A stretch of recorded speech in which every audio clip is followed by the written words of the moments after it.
بسم اللہ الرحمن الرحیم۔ السلام علیکم ورحمۃ اللہ وبرکاتہ۔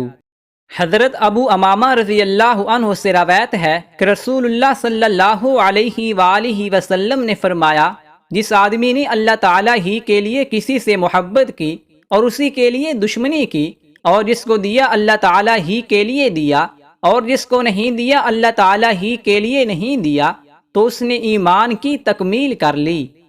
حضرت ابن عباس رضی اللہ عنہ سے روایت ہے کہ نبی کریم صلی اللہ علیہ وآلہ وسلم نے حضرت ابو ذر رضی اللہ عنہ سے فرمایا، بتلاؤ ایمان کی کون سی کڑی زیادہ مضبوط ہے؟ حضرت ابو ذر رضی اللہ عنہ نے عرض کیا، اللہ تعالیٰ اور اس کے رسول کو زیادہ علم ہے، لہذا آپ ہی ارشاد فرمائیں۔ آپ صلی اللہ علیہ وآلہ وسلم نے فرمایا، اللہ تعالیٰ ہی کے لیے باہمی تعلق و تعاون ہو، اور اللہ تعالیٰ کے لیے کسی سے محبت ہو، اور اللہ تعالیٰ ہی کے لیے کسی سے بغض و عداوت ہو۔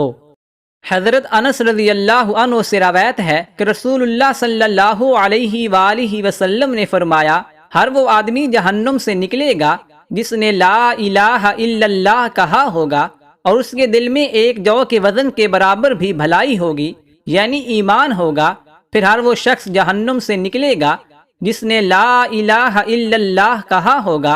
اور اس کے دل میں گندم کے دانے کے برابر بھی خیر ہوگی، یعنی ایمان ہوگا۔ پھر ہر وہ شخص جہنم سے نکلے گا جس نے لا الہ الا اللہ کہا ہوگا اور اس کے دل میں ذرہ برابر بھی خیر ہوگی۔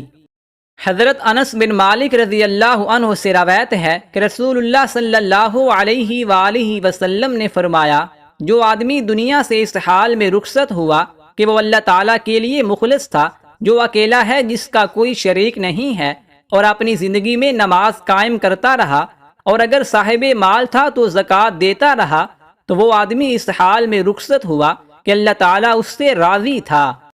حضرت عبادہ بن صامت رضی اللہ عنہ سے روایت ہے کہ میں نے رسول اللہ صلی اللہ علیہ وآلہ وسلم کو ارشاد فرماتے ہوئے سنا، جس آدمی کی موت اس حال میں آئی کہ وہ اللہ تعالیٰ کے ساتھ کسی کو شریک نہ ٹھہراتا ہو، تو یقیناً اللہ تعالیٰ نے اس پر دوزخ کی آگ حرام کر دی۔